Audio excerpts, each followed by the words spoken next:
n'ont pas l'air comme ça, mais les fruits disposés sur cette table peuvent être utilisés pour faire de grandes choses. D'abord pour apaiser un estomac affamé, mais aussi pour fabriquer des objets comme des sacs à main ou des chaussures.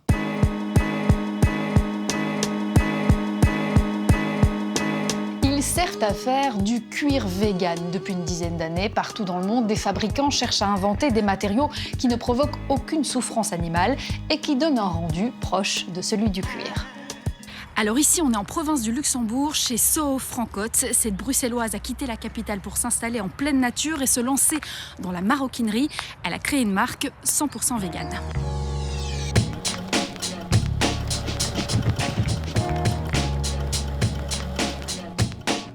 J'utilise principalement 3 matériaux qui sont le liège, le pignatex, le VGA.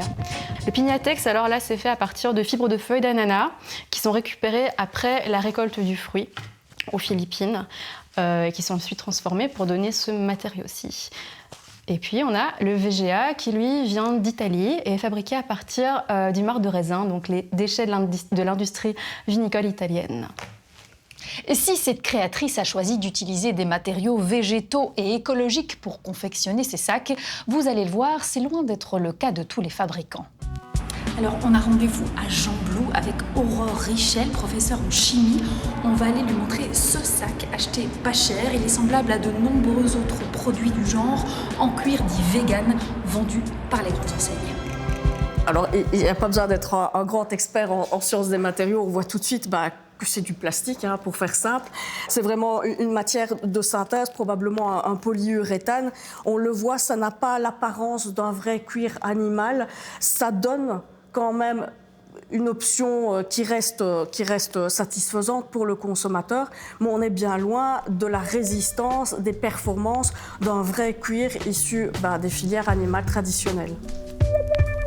Le cuir vegan, 9 fois sur 10, quasiment 99 fois sur 100, c'est une matière plastique artificielle et même pétrosourcée, donc issue du pétrole.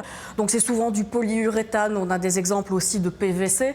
En fait, le cuir vegan n'est rien d'autre qu'un synonyme du bien connu simili-cuir.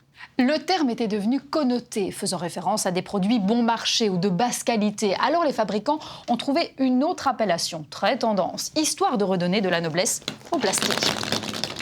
Le cuir vegan, c'est un bel exemple de greenwashing. Et souvent, le gros problème, c'est que le consommateur n'est pas du tout informé de ce qu'il achète.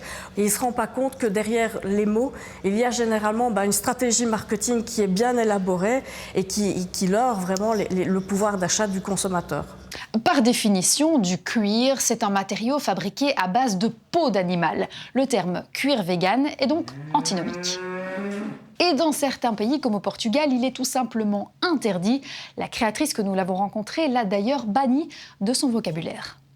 Quelque part, c'est un peu faux d'utiliser un terme alors que c'est pas à ça que ça renvoie. Je préfère dire des alternatives ou simplement des matières premières différentes que le cuir. Voilà, vous savez désormais que s'il ne nuit pas aux animaux, le cuir vegan n'est pas toujours aussi éthique que son nom semble l'indiquer. Une idée, une info, vous connaissez l'adresse, lescan@rtbf.be.